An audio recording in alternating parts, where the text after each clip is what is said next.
Guys, hi friend everyone, কেমন আছেন? ভালো আছেন? বিলাই আমারে দেখে দৌড় মারে। এই যে কি অবস্থা, তো কি করব, শরীর স্বাস্থ্যটা ভালো না, কিছু খাইতে পারি না, জ্বর উঠছে এই জায়গায়, ঠিক আছে, হামেলাও যায় না।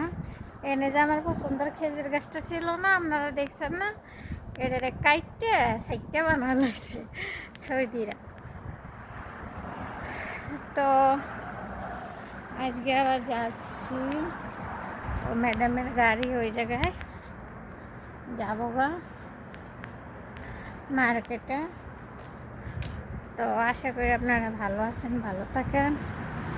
Okay bye. আর ভিডিওটা ভালো লাগলে লাইক কমেন্ট শেয়ার সারপ্রাইজ করে দিবেন।